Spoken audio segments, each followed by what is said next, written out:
Selamat datang di video saya. Video ini diproduksi bekerjasama dengan Akademi Kripto. Sebelum kita masuk ke materi, kita akan membahas dulu halaman disclaimer. Jadi, semua informasi yang akan disampaikan atau disampaikan di dalam video ini bukan merupakan ajakan untuk menjual atau membeli instrumen apapun, melainkan untuk tujuan edukasi semata. Jadi nanti ketika ada penyebutan sebuah produk, bukan berarti saya melakukan endorsement terhadap produk tersebut, melainkan semata-mata untuk memperjelas konsep-konsep yang akan disampaikan.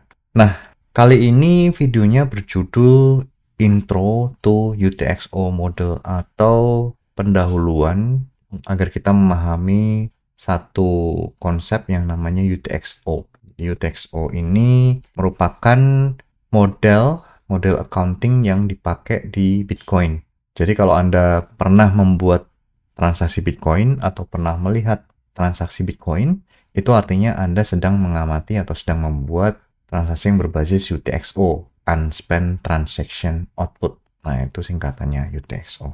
Nah, kalau kita analogikan ya, UTXO, memang UTXO ini cukup aneh sebenarnya kalau kita lihat. Ini konsepnya mirip seperti penggunaan uang fisik. Bisa koin, bisa kertas. Bisa uang koin, bisa uang kertas. Pokoknya uang kartal ya, yang bisa kita raba. Entah itu yang logam atau yang kertas. Mau bentuk apapun, mau nilai berapapun, bebas. Yang penting ada uang fisik. Ketika kita mau bertransaksi, itu ada syaratnya kalau uang kertas ya. Jadi uang fisiknya itu harus diterima dulu dari pihak lain. Misalnya kita bekerja, kemudian kita menerima gaji dari kantor atau dari perusahaan. Ya kan? Sebelum dibelanjakan kan kita harus terima dulu kan? Itu.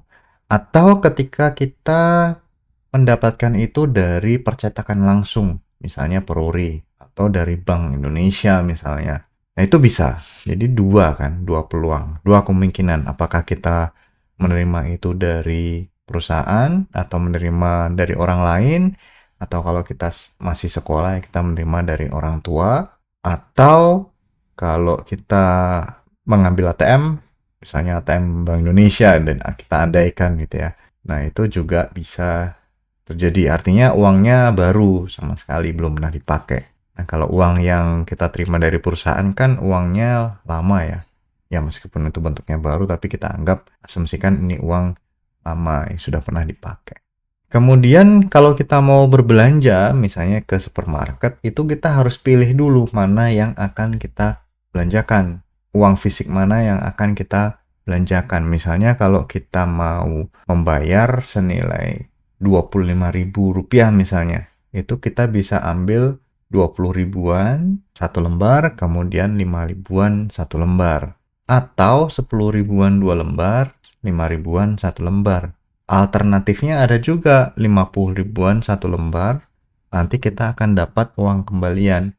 Atau 100 ribuan satu, nanti kita dapat kembalian Rp75.000. Jadi uang fisik ini kita serahkan ke penerima.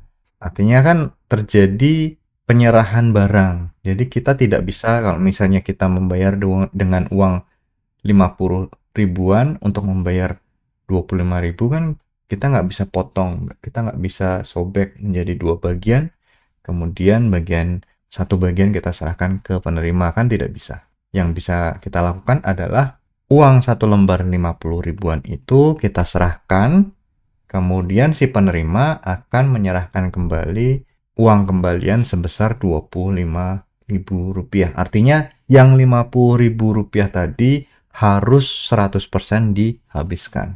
Nah, nanti UTXO model juga demikian gitu ya. Nah, nanti akan kita lihat seperti apa. Jadi uang fisik yang sudah kita serahkan itu kan berpindah kepemilikannya kan. Dari kita, tadinya milik kita, sekarang sudah milik si penerima. Entah itu kasir, entah itu siapa, anak kita atau karyawan gitu ya. Nah, itu bisa terjadi perpindahan kepemilikan dari kita ke orang lain. Kalau kita lihat nanti UTXO juga sama gitu ya. Tadi kan terjadi perpindahan kepemilikan, misalnya 50 ribunya serahkan sepenuhnya. Nanti UTXO juga, jadi transaction outputnya tadi juga diserahkan ke orang lain. Nah, kalau kita terjemahkan ke dalam UTXO ya, tadi kan kita bermain analogi berupa uang fisik. Kalau kita kembalikan lagi ke konsep asli UTXO, UTXO sendiri adalah unspent transaction output, yang tadi kita sudah analogikan UTXO sebagai uang fisik, koin atau kertas di dalam dompet, gitu ya. Jadi kita harus memilih dulu uang kertas mana yang akan dibelanjakan. Kemudian setiap transaksi itu menghabiskan UTXO. UTXO-nya harus diserahkan semua, harus dihabiskan atau harus dikonsumsi 100%. Sama seperti kalau kita menyerahkan uang 50 ribuan, padahal kita hanya membayar 25 ribu rupiah. Nanti uang kembalian itu merupakan uang baru atau uang yang berbeda gitu ya, uang yang berbeda. Sama juga dengan UTXO. Konsepnya nanti akan diciptakan UTXO baru dari transaksi yang kita ciptakan. Artinya nanti akan muncul dana yang diserahkan ke orang lain berapa, dana yang kembali ke wallet kita berapa, itu bisa ditentukan di dalam sebuah transaksi. Nanti untuk memperjelas ada diagramnya yang akan kita bahas. Nah, kan tadi kita mendapatkan UTXO baru, atau kalau kita analogikan lagi uang kembalian ya. Kita membayar 50 ribuan, kita akan mendapatkan kembalian sebesar 25 ribu karena kita kan berbelanja sebesar 25 ribu. Uang baru tadi yang baru kita terima tadi 25 ribu rupiah itu bisa kita belanjakan lagi, entah di hari yang sama, entah di hari yang akan datang. Nah, itu bebas. Tapi yang jelas itu bukan merupakan uang 50 ribu kita kan, ya kan, logikanya seperti itu. Jadi itu merupakan uang baru atau uang yang berbeda yang kita terima, tetapi uang itu bisa dibelanjakan di kemudian hari. Cara berbelanjanya juga mirip tadi, 25 ribu kalau kita belanjakan sebesar misalnya 23 ribu rupiah, ya kita harus serahkan semua 25 ribu, nanti akan kita mendapatkan kembalian sebesar 2 ribu rupiah. Nah, ini adalah contoh screenshot dari sebuah transaksi Bitcoin. Di sini ada transaction ID berupa nilai hash dari raw transaction atau transaksi, data transaksi itu di hash, kemudian mendapatkan nilai hash menjadi hash ID atau transaction ID di sini. Kemudian ini ada namanya input. Nah, input itu sama seperti waktu kita menyerahkan uang 50 ribuan. Jadi kita harus habiskan. Tapi 50 ribuan tadi kan sebenarnya adalah referensi dari transaksi sebelumnya. Nanti akan kita bahas lebih lanjut soal referensi ini. Yang jelas kita akan di sini kita harus memahami dulu beberapa komponen ya yang ada di sebuah transaksi yang berbasis UTXO. Ada transaction ID tadi, kemudian ada input untuk dihabiskan, kemudian ada namanya output, yaitu merupakan yang biasanya output index yang pertama itu merupakan indeks output yang diserahkan ke orang lain. Kemudian yang output index kedua biasanya akan kembali ke wallet kita sendiri. Biasanya seperti itu, tetapi tidak ada aturan mutlak, tidak ada aturan baku output mana yang harus dipakai untuk membayar orang lain. Itu tidak ada. Ini biasanya sesuai dengan implementasi wallet masing-masing. Yang jelas selama si penerima itu bisa menerima dana dengan jumlah yang tepat, ya beres. Nah, kalau kita lihat di sini, inputnya sebesar 1,0097 Bitcoin gitu ya, atau senilai 77.000 US dollar. Nah, dia akan ini kelihatannya dibayarkan sebesar 0,5 Bitcoin ke orang lain. Kemudian sisanya adalah 0,509 sekian-sekian. Nah, kalau Anda lihat, ini sebenarnya ada selisih. Jadi kalau Anda tambahkan output ini, keduanya, 0,5 ditambah 0,509, pasti ada selisih ya kan. Selisihnya mana? Kelihatannya adalah antara 9716 dan 95509.